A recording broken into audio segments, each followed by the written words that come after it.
up in Manhattan, flying Vietnam, bullet in the head by the old Dino Drano on the night that he was wed. They were two more friends of mine, two more friends that died. Bienvenidos a Radio Uruguay, a 1050M, aquí a la máquina de pensar. Empezamos con Jill Carroll Band, es una canción, People Who Died, de la película El Amanecer de los Muertos del año 2008, la versión de, no sé si 2008, me parece que no es 2008, está mal el flaco acá, creo que es 2004 exactamente, de Zack Snyder, aquel que hizo después 300 y de Watchmen. La idea es simplemente, ustedes ya lo saben, es hablar de lógica viva y lógica zombie.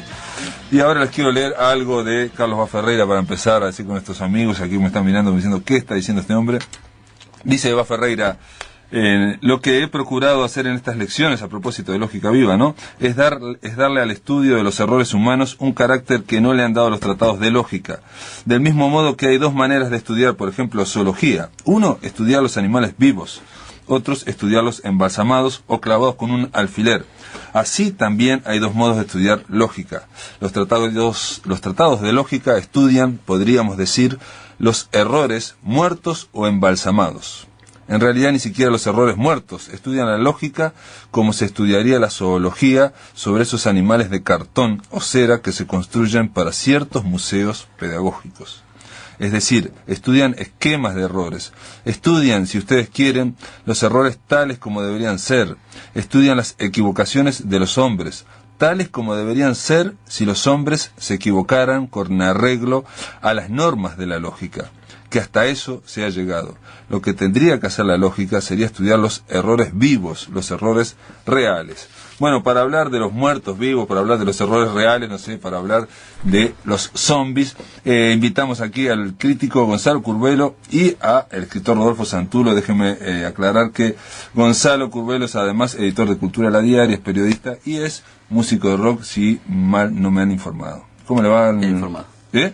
No, bien. Está bien informado. Bueno, ese es Gonzalo Curbelo y aquí tenemos a Rodolfo, por acá. Santulo, que ustedes ya lo conocen, que hoy esta semana no va a ser la viñeta, sino que viene dispuesto a hablar de los zombies y a tratar de vincular todo lo que yo acabo de leer de Bá Ferreira con los zombies. Pero no, yo venía con linterna verde bajo el brazo. No, ¿cómo que no está más allá de la viñeta hoy? No. ¿No? La idea es hablar de los zombies. Hay un renacer, una resurrección del género zombie, parece que era inevitable tratándose de los zombies. Desde el 2004 aproximadamente, 2003 para acá, algunos hablan de Exterminio, de Danny Boyle, ¿no? Sí. Que volvemos a una discusión tras micrófono. Yo insisto que si bien tiene mucho de las películas zombies, técnicamente Exterminio no es de zombies. Son unos tipos contagiados. Pero lo que hablábamos el otro día... Es muy sofisticado lo suyo, pero vamos a aclararlo así para hacer una precisión. Mi punto es este. Y a ver, ¿qué diría Bá Ferreira sobre la falsa precisión?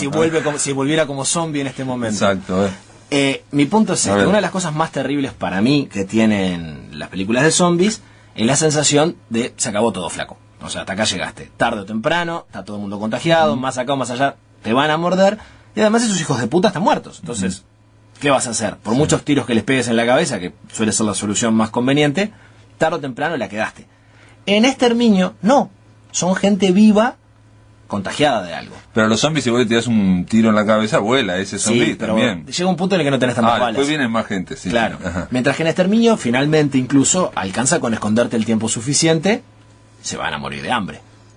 Y listo. Sí, bueno, es un poco sofisticado, pero es una precisión. Tiene más esperanza que lo otro, a eso me refiero. No sé qué opina usted, Curbelo, es una adquisición... No, es una diferencia bastante... ¿Bizantina? No, para nada. ¿A vos te parece bizantina y ya estás tendencioso? No, ahora voy a dar mi opinión. No, hay muchas, dentro de la zombilandia general hay muchas diferencias, es cierto, se quiere, inclusive además en el tratamiento de lo de Danny Boyle también hay una mirada un poquito más positiva con respecto, el asunto, yo creo que más que un auge de películas de zombies en particular, es que hay un auge de películas apocalípticas, y los zombies son una metáfora del apocalipsis total. Entonces, está el apocalipsis absoluto, así, terminal, que vendría a ser el de Dawn of the Dead de ¿cómo se dice? de Zack Snyder. De pronto puede haber un apocalipsis un poco más jovial como el de Zombieland, o otro que tienen algunas facetas, digamos, ligeramente esperanzas a nivel humano, como es el de Exterminio, o inclusive la película de Romero. No, hay una también de media cómica inglesa, Shaun of the Dead, ¿no? ¿Se llamaba? Sí, Shaun of the Dead tiene incluso la peculiaridad que en un momento dado llega el ejército y aquí no ha pasado nada. O sea que no, yo lo que me parece, viendo una documental sobre los zombies que estaban pasando en HBO y que estaba muy interesante sobre la caracterización de todos, el tema del maquillaje y todo esto, constantemente aparece como el referente, el ídolo, todos hablando o sea, que estaba muy bien ver un colectivo de artistas, todos eran unánimes en decir que George Romero era el número uno, el que había logrado, y casi era el único género, el de los zombies, que tenía un inventor, digamos, ¿no? Que es una persona que todavía vive y que se llama George Romero. Él decía, cuando le tocaba hablar a él, cuenta de la primera película y dice que se inspiró, creo que lo ha dicho otras veces, pero que se inspiró, o sea, que robó un poco la idea de Soy Leyenda, de Richard Matheson, donde precisamente esa cantidad de vampiros que vienen son fácilmente, los van matando fácilmente, ¿no?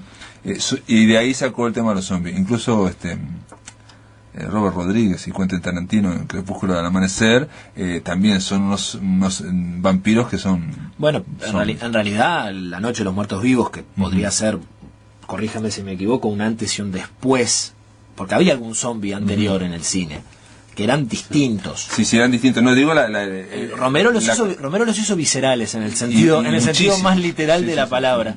O sea... Y marcó unas generaciones y generaciones de cineastas luego. O sea, por ejemplo, John Carpenter. Cuando John Carpenter filma Asalto al P-113, básicamente es un western y La Noche de los Muertos Vivos. Claro. O sea, son unos tipos encerrados que van a tener que aguantar toda una noche contra un enemigo, al parecer, indestructible, que viene y viene y viene. Bueno, yo creo que por eso digo, no quiero opinar mucho tampoco, pero que lo básico del fenómeno zombie... Por eso no es tanto la precisión de si están infectados o si son muertos vivientes, están con un virus, sino que lo básico es, ya sean vampiros como lo de Quentin Tarantino, vampiros como lo de Soy Leyenda, ¿no? Siempre es la cantidad, o sea, un montón de gente que está rodeada y que te están acosando y que son interminables. Es que, claro, lo que hacen, la originalidad de Matheson en Soy Leyenda y después de todas sus consecuencias, es la inversión de la concepción del monstruo. Es decir, el monstruo tradicional, gótico, romántico es el excepcional, el único dentro de un ambiente en el cual están las personas normales. A partir de eso de Leyenda, la persona normal es el que en cierta forma se vuelve el monstruo, porque es la mayoría los que se vuelven zombies, vampiros, monstruos o lo que sea. Es decir, o sea que invierte la lógica del monstruo, pasa a ser exactamente la inversa. Y eso tendrá que ver con la masificación, porque ahí parecen los monstruos masificados. El zombie es la exageración, digamos, ¿no? La que vi hace poco, la de Zack Snyder, ¿no? La del Amanecer de los Muertos. Hay de repente en unos momentos unas imágenes que te sorprenden, porque claro, son cientos de miles de personas, zombies, y una camionetita en el medio. Sí. Bueno, en el caso particular de los zombies, si uno va a Romero en particular es un director muy político. Es un tipo que se puede considerar hasta de izquierda, dentro de los términos estadounidenses, y todas las películas de él tienen una lectura política muy, muy clara. Y generalmente el zombie es una metáfora bastante clara del hombre del siglo XX masificado e incapaz de pensar por sí mismo. Entonces, digamos, no es raro que también se desarrollen sus películas en centros militares, en shopping centers. Sí, además con Romero los que todavía piensan son hasta más jodidos que los zombies. Sí. Los pocos que quedan en toda película de Romero, enseguida se vuelven a armar una suerte de esquema de poder, así sean 5 tipos en una casa. Y siempre hay uno que va a buscar su conveniencia y termina cagándolo de lo más tranquilo. Lo que aparece, digo yo, pensando en la segunda de Romero, que es la que está en el shopping. La Dawn of the Dead original. Ahí hay una crítica a la sociedad de consumo, pero también me parece que está la crítica, más allá del hombre alienado, que es cierto, masificado y alienado, al tema de la supervivencia del más fuerte, en este caso. O sea, el tema de comerse al otro. No, sí, por supuesto. Bueno, también volviendo desde el punto de vista así, marxista, sí es una metáfora muy buena la del zombie, porque es el tipo que no piensa y que lo único su único impulso es comerte el hígado. Sí. Entre otras cosas, porque normalmente no paran con el hígado. Sí. No es. No. Ahora, todos estos mitos, por ejemplo, estoy pensando en los vampiros también, y ahora no lo había visto tanto los zombies, parecen como apropiados para vehiculizar metáforas sobre, por ejemplo, el capitalismo, ¿no? O sea, el vampiro obviamente chupa sangre, ahora la de las personas normales que se convierten en zombies y que te quieren comer el hígado, y son muchas. Sí, el vampiro ha logrado, quieras o no, hay excepciones. Yo creo que, por ejemplo, 30 días de noche es zombificar a los vampiros prácticamente, porque el vampiro, 30 días de noche, brevísima sinopsis, es un pequeño pueblito en Alaska que tiene un mes de noche continua, y bueno, y ahí deciden ir a merendar un grupo de vampiros. Y no actúan como el vampiro elegante que hemos visto al señor Bela Lugosi, que negocia con nadie. No, estos tipos cae el sol y se empiezan a comer sistemáticamente todo lo que encuentran. Pero en general el vampiro escapa un poquito a eso. Por ejemplo, la cuestión de masificación de los vampiros es como más rebuscada. Y está todo el asunto de que a veces el vampiro quiere, a veces no quiere, a veces es contagioso de un raspón, a veces no. Mientras que el zombie es como que ha logrado ser como de inmediatez absoluta, ¿no? Te estornó un zombie encima y marchaste. Claro, no, y aparte es masivo, ¿no? Eso creo que es el único, como dijo Gonzalo, que es el mal pero masivo, ¿no? Con mucha gente. Yo creo que eso, ¿no? Es importante. Sí, la idea también volviendo a lo de antes, es el fin del mundo llevado en carne, o sea, es asomarse y se acabó. Miles y miles y miles y miles y miles de zombies, y es lo que te decía yo más temprano. ¿Y vos qué podés hacer? ¿Cuánto te podés esconder? ¿Cuánto podés aguantar? Me parece también que está el tema de la persecución, el tema de los zombies, porque una de las cosas es que siempre te están persiguiendo, ¿no? En el tema de los vampiros, digo, no quiero seguir hablando de los vampiros. La figura clásica en las películas de zombies es el asedio. Sí. Claro, el asedio, exactamente. Yo siempre tuve una teoría de que hay una cosa que falla en toda la lógica de los zombies, que son los tanques. Claro, y ahí vas pisando tranquilo. Con un tanque, con nafta, tipo, puedes cargarte a todo. Bueno, la de Romero, La Tierra de los Muertos, Land of the Dead, está un poquito eso. Arranca un poco eso. Los tipos tienen un camión tráiler que se llama Dead Reckoning, y en eso, aparte vos toda la película te pasás, como toda buena película de zombie que te presentan algo al parecer invulnerable, vas diciendo, tarde o temprano entran, y no, y no entran, no. Que de hecho ahí Romero incluso ya llega a los zombies de esa, ya empiezan a armar su propia sociedad. Se empiezan a humanizar. Sí, y los sobrevivientes incluso se van respetando. Que eso ocurre en Soy Leyenda. En Soy Leyenda, esos vampiros zombies al final han generado una sociedad, y el monstruo es el único normal que queda solo y que hay que liquidarlo porque amenaza esa sociedad nueva. Sí, y es el monstruo que te ataca de día cuando duermes tranquilamente en tu ataúd. Claro. Pero ustedes qué ven, digo, porque hay también un renacimiento, insisto, con esto de varias películas, por lo menos a nivel de Hollywood y de la superproducción, ¿no? El hecho innegable es que la de Snyder, Zombieland es del año pasado, pero la de Snyder fue un exitazo que nadie esperaba, económicamente, porque aparte, si bien es clase A en su producción, no tiene que haber salido tan cara, es un montón de tipos disfrazados. Sí, fue un montón de guita. De repente el género zombie fue muy rentable, muy rentable, y de ahí en adelante llevamos prácticamente 6-7 años que vos mirás cualquier lista de producciones y tenés 40, 50 películas con la palabra zombie esperando. Y aparte empiezan a haber variantes, ¿no? Zombies para adolescentes, zombies para comedias, ¿no? Claro, por supuesto. Zombie erótico. Claro, además te digo, de por sí, ya la primera de todas, supuestamente inaugural, La Noche de los Muertos Vivientes, tiene una característica también, que es una película muy barata, una película clase B, totalmente. Entonces, ya de por sí ya tiene como una especie de tradición zombie barata. Es rara la superproducción de zombies, en verdad. Generalmente al revés, a lo que se ha apuntado, que hasta Pepe Romero apuntó ahora últimamente, es hacer la película casi cámara en mano, con registro semidocumental de una explosión, de un fenómeno así, ¿viste? Están las variables estas de los españoles, los de REC. También cámara en mano. Y nada, se hacen películas de zombies por 3 pesos cada 2 segundos. Ese es el asunto. Vos agarrás un poco de maquillaje atorrante, 3 o 4 amigos que tengan ganas de caminar, ¿viste? Como...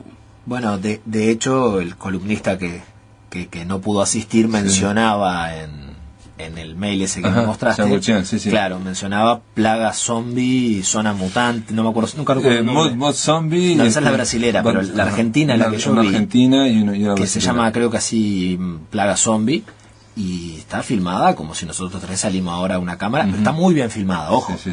Pero los tipos hablaron con todos los amigos y dijeron, che, te pintás de blanco, te rompemos un poco la ropa y listo.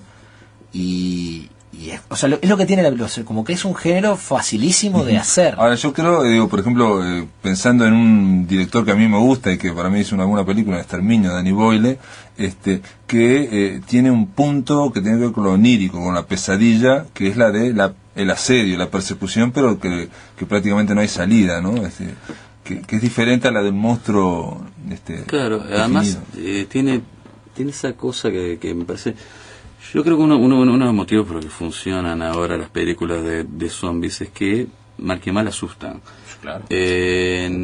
Y parte de eso tiene que ver en el plano de que no tienen factor de identificación. Digo, cualquiera cualquiera que le guste el cine de terror o que no le guste el cine de terror, capaz que porque le guste la música gótica, puede identificarse con cualquiera de los monstruos tradicionales. Todos tienen su lado romántico. El Drácula, Frankenstein, hasta el Hombre Lobo, lo que sea, todo tiene su lado de excepción, de superpoder y de atractivo. El zombie no, el zombie al revés, ese sobrenatural lumpen, digamos. Clase B, sí. Claro, es feo, maloliente, tiene costumbres agradables y ni siquiera tiene un gran poder personal. Persuasión. Tiene que ver con la degradación claro. de la carne, ¿no? Tiene que ver con la degradación. Claro, pero de hecho es muy orgánico. todos los demás en cierta medida vos como que vas a un estrato superior al humano. Ahí va. Tenés tus cagadas por doquier, que son es el sol, la plata, pero te fuiste para arriba. Y en el zombie te fuiste para abajo completamente. Claro. Bueno, después de la pausa, amigos, continuamos hablando sobre esta lógica zombie con Gonzalo Curbelo y Rodolfo Santulo. En el aire de Radio Uruguay, La Máquina de Pensar.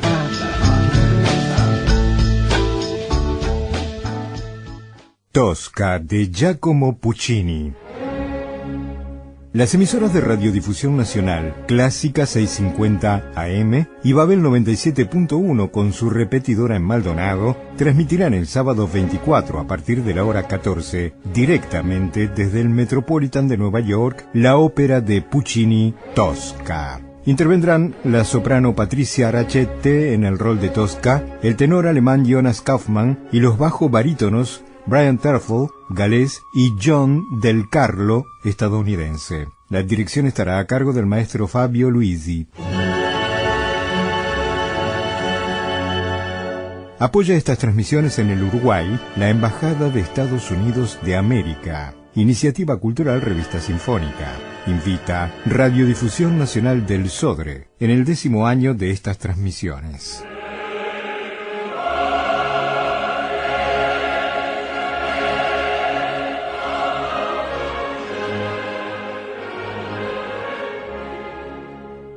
La Osodre en el Auditorio Adela Reta.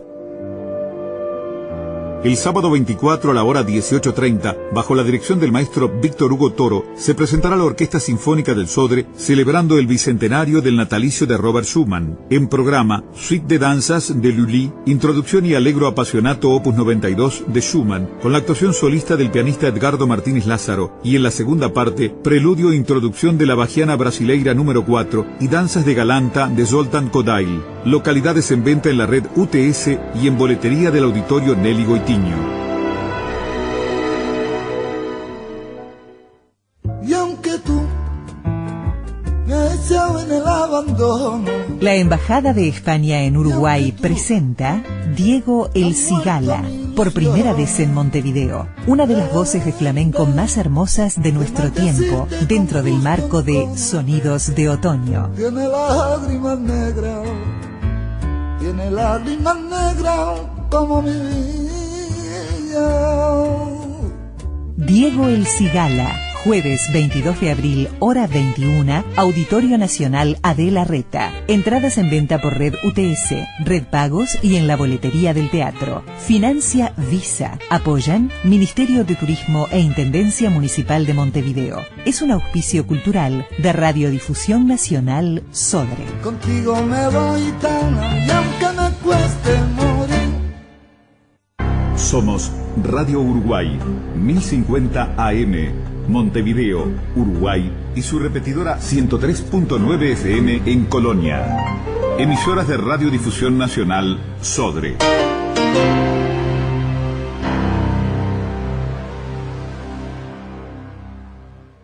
Atención, charlas, entrevistas o columnas que te perdiste o que querés volver a escuchar, las encontrás en el blog de La Máquina de Pensar. Ingresá a piensamáquina.blogspot.com y bienvenido al corazón de las palabras.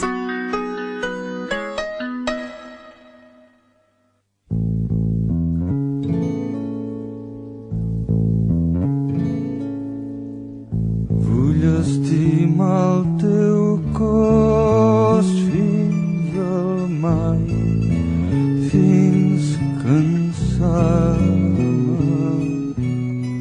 fer de la teva pell corridors i estimbats.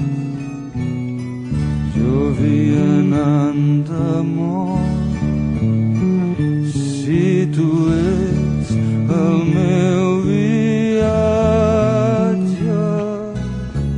i assedegant del tot, si tu ets la meva font.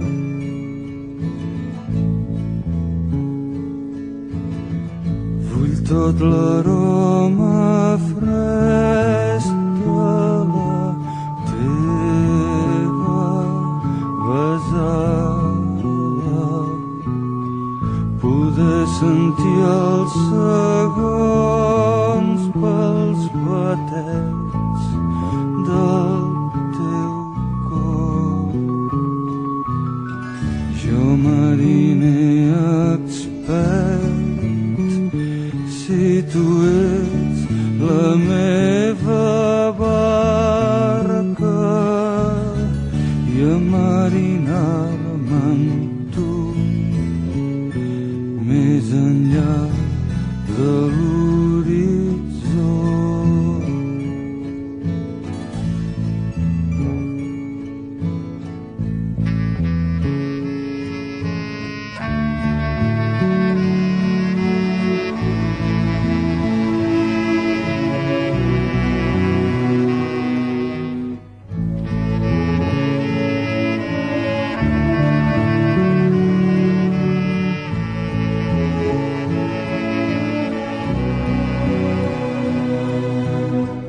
Jo vianant d'amor, si tu ets el meu viatge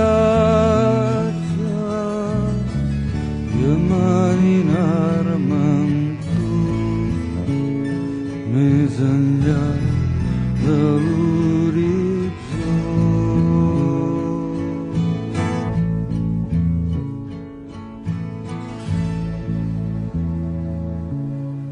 Este era Luis Yach, que nos está acompañando esta semana, bueno, un poco, pues nos está acompañando con su viaje a Ítaca, remasterizado en el 2002, y se llamaba Fins el Mai, que creo que quiere decir hasta nunca en catalán, pero no estoy muy seguro. Estamos hablando aquí con Gonzalo Curbelo y con Rodolfo Santuro sobre la lógica zombie, ahora estamos, a ver, flaco, si podés. Estamos hablando sobre la lógica zombie y estamos fuera de micrófono conversando con Gonzalo Curbelo y con Rodolfo Santuro sobre, en concreto, sobre por qué el zombie puede generar más miedo, por qué puede vehiculizar el miedo ¿Por qué pueden...? Por un rato solamente hablando conmigo, porque Sí, le apagué el micrófono a Gonzalo. Por un rato hablaremos con Rodolfo Santuro. Decidí que listo, que no, habla demasiado inteligente. Y me estaba... Aparte Curvelo, se maneja una onda silenciosa, ustedes van a sentir una onda silenciosa. Exacto, no, sí, muy silenciosa, peculiarmente silenciosa. Recio, totalmente recio. No, además, a mí yo lo sentía que estaba diciendo cosas demasiado inteligentes y me preocupaba, entonces tú corté su micrófono, pero no, ahí lo arreglaron. Está muy bien, muy bien. No, Curvelo, estábamos hablando y hablamos, por ejemplo, yo les decía de Zombieland, que yo no vi, digo, una serie de películas muy que generaron muchos espectadores, y una de las posibilidades que yo largaba ahí era de que el tema de que el zombie puede estar generado por un virus, y constantemente la sociedad occidental está aterrorizada, creo yo, por los medios de comunicación. Si te fijas, de repente viene una epidemia de vaca loca o no sé qué historia de vaca loca, se termina y viene una de H1N1, gripe, y eso también va hasta que justo se termina esa, y en eso empieza la de dengue, por ejemplo. Claro, y yo siempre digo que nunca se superponen, siempre se termina una, pasa un par de días y comienza otra, que viene un virus, no sé qué. Bueno, superponerse se superponen. La de dengue no había terminado cuando todos andábamos corriendo comprando antigripales, pero la de dengue seguía estando. Claro, pero digo, desaparece del medio. Claro, los medios de comunicación siempre, tranquilamente. Como si fuera una película perfectamente, cada uno va entrando, haciendo, se muestra los miles o cientos de casos, y después desaparecen. Eso no parece que no. Viene otra más. Mientras no vengan la de zombies, estamos todos... Y bueno, y Gonzalo, ¿qué te parece eso de que de alguna forma ejemplifica ese miedo, el tema del virus que puede venir? Claro, pero lo que hablamos ahora un poco en la pausa. El virus también es como el miedo al que responden las películas zombies en esta época, si se quiere. Creo que dentro de lo polimorfo que son los motivos que generan ese tipo de cine, siempre hay una pata en la tierra que es en relación al miedo de ese momento. Digamos, la primera película de Romero tenía mucho que ver en la parte visual con cierta concepción que se tenía de los documentales de Vietnam y de las masacres, la forma de representación de los muertos amontonados, tenía mucho que ver con Milay y con el tipo de masacres. Después la segunda ola tiene que ver con... masacres que venían a través de los medios de comunicación, o sea, la masacre de Milay o la masacre de Vietnam venía a través de la televisión, ¿no? Que decían que... Totalmente. La segunda ola tiene más que ver con está más relacionada con las cosas de consumo. La tercera tiene que ver con el militarismo de la época de Reagan. Siempre eso se mete por algún lado también. No creo que básicamente hay muy pocas, obviamente hay excepciones, pero hay pocas películas de zombies que estén ubicadas en contextos temporales muy distintos, ya sea hacia el futuro o hacia el pasado. Siempre en la contemporaneidad, siempre el símbolo es el muerto viviente que pasa caminando enfrente a un cartel de algo que nosotros consumamos en este momento. Es decir, siempre es una cosa muy contemporánea. Y en este momento, ¿cuál sería la metáfora que ustedes ven? Digo, obviamente la pregunta es muy amplia, ¿no? ¿Cuál sería la metáfora que vehiculiza el zombie en este momento? Bueno, digo, porque hay tantas películas que por algo vehicula. En realidad, vos decías ahora de una película que un granjero, una vaca se lo come un granjero. Dead Meat, que en realidad creo que conviene que hable Gonzalo, ya que yo la vi a raíz de una nota de él. Pero un poco también está en Zombieland. O sea, llega un punto como que el virus es muy fácil. Lo que vos decías recién hace un rato. Tanto miedo te meten por los virus que dar el paso al zombie es nada, o sea, muto, y ahí se acabó todo el problema. O sea, tranquilamente tenés todo el problema mucho más encarnado, digamos, para seguir haciendo juegos de palabras con... No, y también puede ser del espectador que no entiende lo complejo de ese mundo de los virus, complejo del H1, no sé qué, no sé cuánto, y esta la explicación es simplemente les tocó algo y estas... No, pero aparte eso, vienen por vos. Eso es otra cosa, también decíamos antes de empezar. Normalmente el protagonista de las películas de zombies no entiende. Es notable como nunca ha habido una película de zombies en el mundo donde hay películas de zombies. Porque termina siendo hasta que te diría que agotador. Lo muerden y lo van a curar. y vos ya sabés que no, Sí, no es buena idea.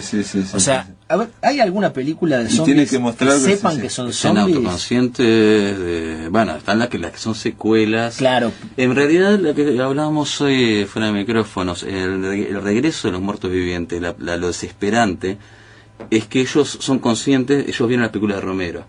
Entonces tratan de solucionarlo, dicen, pero ¿por qué estos tipos están corriendo y tienen que ir caminando? Y no, los tipos corren. Bueno, si nos encajamos una bala en la cabeza, estos se van a morir. Sí, los tipos no se mueren. O sea, la única que esos tipos no hablan, no piensan, y sin embargo cuando dejan a uno, cuando pueden atrapar a uno, el tipo habla, y para peor, el único mensaje que les da es que la muerte, después de que uno muere, lo único que tiene es dolor infinito. Es decir, no hay una película más negra que o sea, en la única película que son conscientes de que son zombies, no cumplen las reglas de los zombies. Ninguna. Y pero por eso son conscientes, por lo que está contando Gonzalo, porque estaban cambiando la tradición zombie, o sea, estaban ahí, eso es ¿no? Es una película de zombies sobre zombies. Me queda la duda si en Zombieland, con todas las reglas del muchachito, si no son a priori que él ya sabe lo que está pasando. Sí, en cierta forma sí. Porque además justamente el muchachito vendría a ser el idóneo para saber todo eso, puesto que es un nerd, un nerd de cuidado de películas de zombies. ¿Quién, Woody Harrelson es? No, Woody Harrelson. Woody Harrelson es el típico protagonista de las películas de zombies que es capaz de llevarse puesto a una ciudad entera zombificada sin despeinarse, lo cual es muy fácil porque es pelado. Pero están hablando de esta película Zombieland, es más bien para adolescentes, ¿no? No sé mira, para mí yo la he definido como es una mezcla de, no sé, del Amanecer de los Muertos y Juno. Sí. Tiene esa cosa así de adolescente superado, de yo que sé, ingenioso, rápido de palabras. A mí me desagrada bastante, capaz como estoy siendo viejo y odio cada día más a los adolescentes. Sí, Curvelo habla constantemente, lo leemos contra Juno, ¿no? O sea, sí, básicamente no me gusta nada. Contra la película Juno. También está Resident Evil, ¿no? Esa que son una saga. Porque es una saga basada en videojuegos. Que ahí tenemos zombies al estilo clásico, que salen de un virus y que yo no le encuentro mayor originalidad, más que las películas no son muy afortunadas. Son vivos, o sea, sí, también el metabolismo reducido, pero vivos, ¿no? Alcanza con que los ametralles no importan mucho dónde y ya está.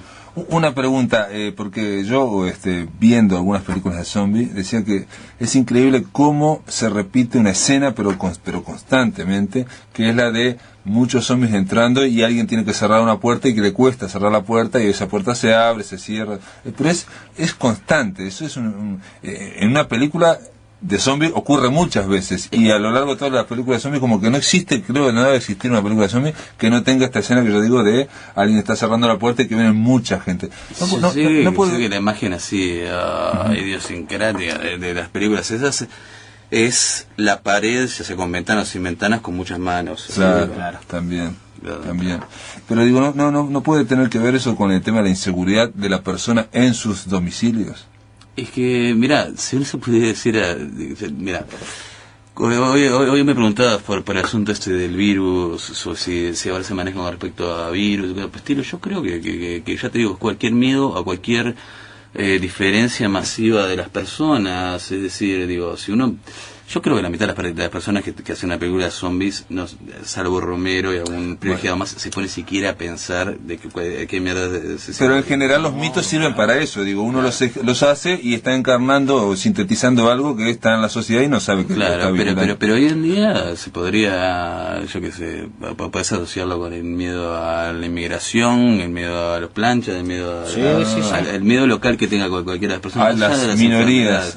No solamente a las minorías, sino a las minorías que se vuelven mayorías. Claro. Ese es el principal miedo. No es tanto... Es un miedo burgués, claramente, entonces. Hoy hablábamos de que el principal precedente literario de las películas de zombies, todo el mundo lo nombra, siempre es Soy Leyenda. Pero que yo creo, por ejemplo, que si uno, supongo que Romero no debe haber tocado ninguno de esos libros, pero también si uno entra a hacer una lectura a lo Borges, hacia atrás de precedentes, a inventar precedentes, este tipo de cosas, también puede llegar a Casa Tomada de Cortázar, puede llegar a Rinoceronte de Ionesco. Rinoceronte de Ionesco, que es una obra de teatro de zombies, un tipo que cada vez que ve que todo el mundo se está convirtiendo en rinoceronte alrededor de él. Y vos decís que eso vehiculiza cosas diferentes en distintos momentos. Totalmente. Como, a mí lo que me gusta del cine de terror es justamente eso. Son metáforas móviles que cada uno adapta a sus propios miedos de alguna forma. Algunos están más guiados, algunos te dan más una señal para dónde quieren ir, y otros vos le pones el nombre que quieras. En el fondo también está el tema del miedo a la muerte y a la degradación biológica, ¿no? Bueno, sí, eso es medio inherente al género en general. Al fin y al cabo, en cualquier película de terror, salvo que ande muy Lovecraftiano la cosa, que ahí sería volverte loco, es morirte. En general, todo lo que te espera ahí, pero curiosamente los zombies es más allá de morirte. Porque te morís y quedás transformado en esa cosa que desconoce todo lo que fue, que persigue a sus seres queridos, y no hay tu tía además. Y ni hablar ahora la que contaste de O'Bannon, encima sos consciente de que hay un dolor infinito más allá todavía. Sí. Totalmente. Y no puede ser también que eso que eso encarna un mito, claro, mucho más oscuro y mucho más inconsciente, que es el de que se subvierta una de las reglas elementales, o sea, que los vivos están en un lado y los muertos están en otro. ¿Qué pasa cuando los muertos caminan por la tierra? Ahí va la bocha. Es el final. Y fue un lindo remate además. No, pero no tiene que ver con el tema, pero con el tema de la religión también, digo. Sí, claro, pero en verdad, desde el punto de vista religioso. Claro, pero en verdad la religión plantea generalmente la resurrección como algo bueno. Sí. Es el tipo que realmente estuvo en contacto con el más allá y vuelve con la buena nueva de que hay algo más allá. Este no te habla, no te dice nada. Buenas nuevas justo no trae nada. No. Si habla te dice algo espantoso. Bueno, de hecho, ahora que salió el tema de la religión, son como especialmente ateas las películas de zombies. Totalmente. Absolutamente ateas. Sí, no hay ningún resquicio de que la fe te pueda llevar a ningún lado. O sea, entre otras cosas, digo, las pocas que he visto yo tampoco aparecen como un mal. O sea, no está el Drácula, el vampiro puede hablar del mal, ¿no? Acá no hay abstracciones teológicas. Es que no sean acá malos. Es una cuestión como biológica. Es que son. O sea, es como decir, ¿por qué es malo el león que te come? Y no, vos vas a querer escapar. La supervivencia es más fuerte. O sea, en este caso es más rápido. La ley de la jungla. En este caso es más rápido. Sí, yo creo que eso tiene muy que ver que nunca se haya metido el asunto de religión. Creo que tiene que ver en las coordenadas dadas por Romero. Sí, claramente. Romero esencialmente es un materialista. Sí, un tipo de izquierda. Es un tipo de izquierda y no hay vuelta que darle. Entonces, muy simpático además Romero en todas las entrevistas. Sí. Pero que en todas las demás películas, inclusive las películas de que no son de zombies, él siempre está trabajando sobre lo mismo, así sobre. Sí. Siempre sobre el cerebro. Y siempre así, vampiros que no le hacen nada a las cruces, no sé, siempre mal es otra si cosa. Te tocó ser protagonista de una terror de Romero, tuviste muy mala suerte. Sí. Porque hasta el tipo que está al lado tuyo es que capaz que te pega un tiro en lugar del zombie, ¿no? O sea, se empieza a complicar y nadie te va a dar una mano. Sí.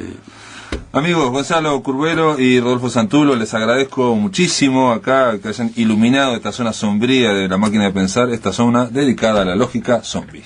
Bien. En el aire de Radio Uruguay, La Máquina de Pensar.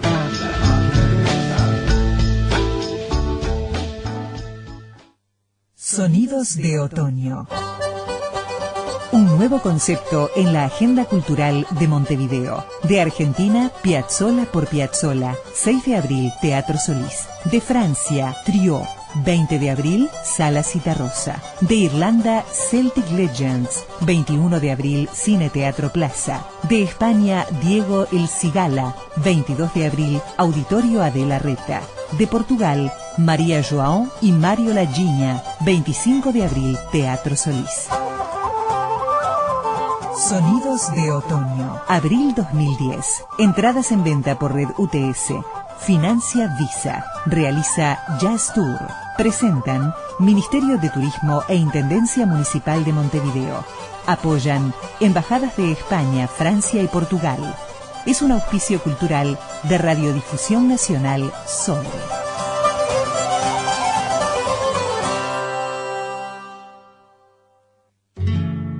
El Tunguere. Ahora, mi amistad con Borges es anterior a que yo haya estado en Buenos Aires. Yo lo conocí acá. Enrique Estrázulas. De pronto este es un trabajo que se necesita una experiencia bastante sólida. Dino Saluzzi. Cuando salimos con las fotos de nuestros hijos a la calle. Eve de Bonafini. El Tunguere. Un motivo cotidiano para sorprendernos. De lunes a viernes, de 16 a 18 horas y domingos de 9 a 11 en Radio Uruguay. Todos los lunes, a partir de las 21 horas, Radio Uruguay abre un espacio para mirar la realidad desde otra perspectiva. Bancada Femenina.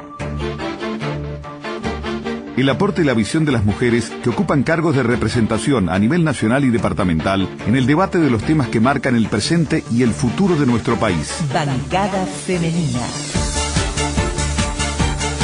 Con la conducción de Magela Camelo, todos los lunes a partir de las 21 horas por Radio Uruguay, 1050 AM y su repetidora en Colonia, 103.9 FM. Bancada Femenina. Con otra sensibilidad. Para todo el país.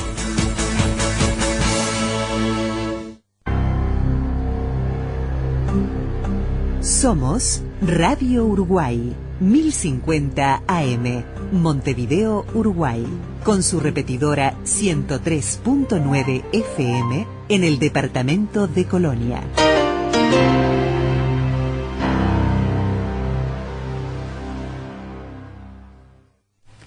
Bueno, muy bien, ahora en este tercer bloque de La Máquina de Pensar viene una columna, la columna de Luis Bravo, que nos dejó grabada, la columna Imagina la Voz, donde Luis Bravo va a conversar con la investigadora Jill Cunheim sobre la puesta oral de la poesía. Esto viene presentado por el narrador Libros, que está ahí en Gabriel Pereira 3036 y Ellauri, el teléfono es 707-3402. ¿Qué ocurre cuando el cuento y la poesía pasan por la voz? La palabra a través de la garganta y junto al corazón transforman al texto. Cuando pasa por la voz, un espacio para oír la voz de poetas y narradores.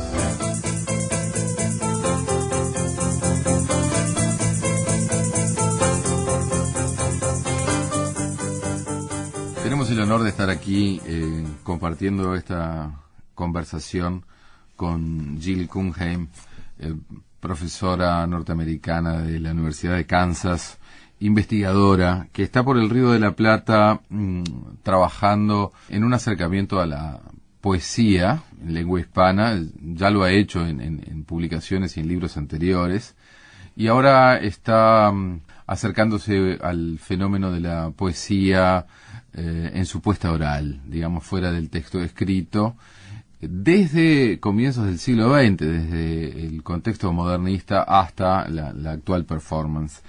Y vamos a hablar un poquito, Jill. Hola, buenas noches. Hola, buenas noches. Tenemos aquí frente a nosotros el libro Textos disruptivos, textualidad disruptiva, disrupciones textuales, porque está en inglés, Textual Disruptions, y puede tener muchas traducciones. Es sobre poesía hispanoamericana de fines del siglo XX. Y sobre esto, la primera pregunta sería, bueno, ¿qué considera Jill Cunheim es el derrotero de la poesía a finales del siglo XX, principios del XXI, quizás, en Latinoamérica, frente a una situación que podríamos decir es la del exilio de la poesía del mercado lector? Aunque se podía hablar del exilio de la literatura del mercado lector también, poesía siendo solamente una parte. Pero convengamos que es un género mucho más afectado, es decir, uno va a una librería y encuentra muchas novelas, sí, encuentra testimonio, sí, encuentra una cantidad de géneros, pero poesía tiene que preguntar a ver si hay, sí, ¿verdad? Sí. No, lo que encuentro es que hay este movimiento que podría ser un movimiento hacia atrás, porque es hacia la oralidad en la poesía, que se da hoy en día porque hay más ayuda o soporte tecnológico que puede aumentar nuestro acceso por los CD-ROM, por el video, por la computadora, obviamente, ¿no? Entonces, hay maneras de grabar y recordar y hacer circular realmente las puestas orales de la poesía, además de los que hacen sus performances en vivo, ¿no? Que se pueden asistir, que realmente está reanimando la poesía de muchas maneras, creo. En cuanto al formato puesta oral, digamos que la presencia de la poesía ante una audiencia, ¿verdad?, es doble, ¿no? Ante una audiencia en el lugar y mediatizada a través de los medios, ¿verdad? Sí. Ahora, esto condiciona, esto que tú estás diciendo, un regreso, por ejemplo, cuando hablamos de regreso, pensemos, este fenómeno de la slam poetry que hablábamos hoy de mañana entre nosotros en Estados Unidos en la década del 80, parece pronunciarse como un regreso a un uso, por ejemplo, de la rima, que la poesía moderna, digamos, había dejado de lado definitivamente, ¿no? No, puede ser en algunos casos, ¿no?, que esto está pasando más, tal vez un acercamiento más fuerte entre poesía y música, por eso, porque se ve eso en la música rap, por ejemplo, la música hip hop, pero también me parece que hay el elemento visual que se puede dar por la nueva tecnología y por el performance aún en vivo, ¿no?, que no tiene que ver tanto con eso, ¿no? Entonces, esto puede ser un regreso a los orígenes de la poesía, pero también a las vanguardias que intentaron enlazar más la poesía y la palabra pública, pero me parece que va más allá de lo anterior en muchas maneras, ¿no? Y que en vez de una separación, no solamente ver eso como una continuación de la vanguardia, se puede ver eso como una nueva renovación y popularización tal vez de la poesía. Y con eso no quiero decir que va a llegar a gran público, no cuento con números de lectores o de auditores, audiencia, sí, de escuchas, sino con ampliar un poquito quién va prestando atención a la poesía finalmente.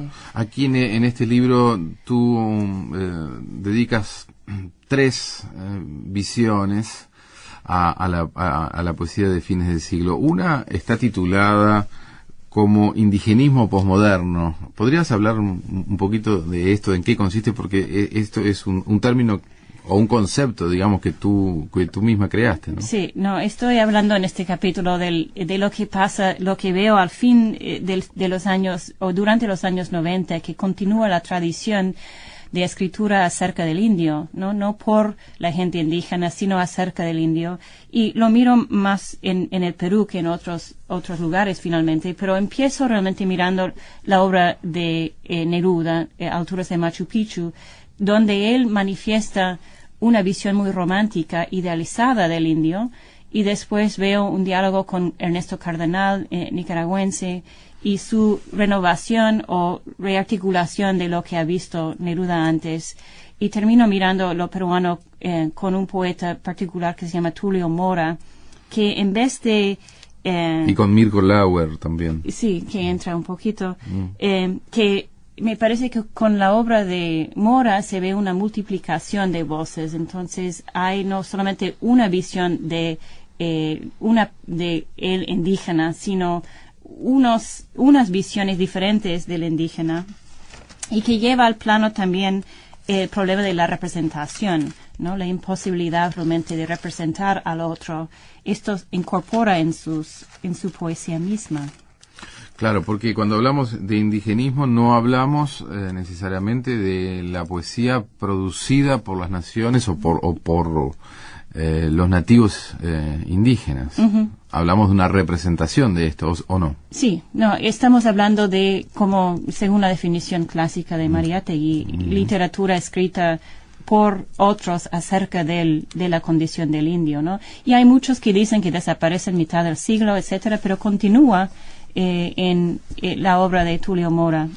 ¿Tenemos algún ejemplo de Tulio Mora que nos es particularmente desconocido en el Uruguay? Sí, no, un ejemplo que tengo en mente no sería lo que tiene en su libro Cementerio General de 1989. Es una serie de poemas desde voces de gente desconocida, en gente que solamente tiene un primer nombre, y gente muy conocida como Juan Poma, etcétera. Entonces tiene una serie de poemas desde la perspectiva de estas personas fallecidas ya, y estos poemas dialogan entre sí para crear una perspectiva amplia de la sociedad peruana durante la historia. Y uno de los últimos poemas del libro es el poema de Eduardo de la Piniela, que fue periodista y militante asesinado en 1983. Y es un poema en prosa que termina así, que no tiene que ver con el indigenismo tanto, sino con el contexto político, ¿no? Bien, sí. Pero termina con un ejemplo de cómo acondiciona realmente su perspectiva del otro aquí, ¿no? Cuando dice, y lo cito, vuelvo a equivocarme, es imposible soñar mientras tenga bajo mis párpados la imagen de mi asesino, este personaje de versatilidad extrema que es presidente, general, escritor y solo en última instancia el anónimo campesino de Ucharracay. Esto no es teatro, es la verdad de mi muerte en mi última carrilla escrita. Entonces, aunque no es un ejemplo particular que tiene que ver con el indigenismo, es un ejemplo de cómo matiza Mora el indio dentro de toda la sociedad peruana por esta conciencia de su representación, ¿no? Incluye a sí mismo, a su propia voz, aquí como etnólogo realmente, ¿no? También has trabajado la voz de poetas como Eusebia Cosme, ¿verdad? Una voz que tiene la herencia afro, pero a través de la cultura cubana, ¿no? ¿Qué se puede decir hoy de esa tradición, ¿no? que de lo afrocubano, digamos, que pueda estar aún en vigencia, digamos, en la cultura cubana?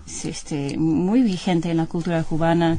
Eusebia Cosme es una de estas figuras transamericanas realmente, porque es cubana, pero terminó su vida con un programa de radio en Nueva York, en Estados Unidos. Entonces se hizo muy conocida por su declamación de la poesía en los años 20 y 30. Declamaba poesía, en gran parte poesía negrista o hecho por gente negra de Cuba y del Caribe, y en español, y tenía, aún así, hablando en español en Estados Unidos, tenía mucha audiencia muy amplia.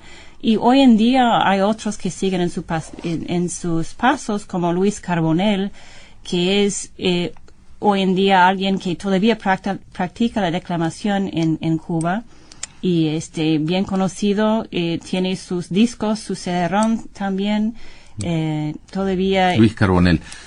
Y cuando hablamos de declamación, habría que hacer una última aclaración, porque en general se tiene un poco de prejuicio acerca de lo que es declamar poesía, ¿verdad? Sí, hoy en día sí. Sí. Sí, que no es la puesta en voz así neutral de la poesía, sino declamar con emoción, es actuar la poesía. Y Luis Carbonell realmente lo hace al viejo estilo. El viejo estilo que puede ser el nuevo estilo. Esta es una conversación con Jill Cunheim sobre poesía, puesta oral de la poesía de Latinoamérica en estos tiempos.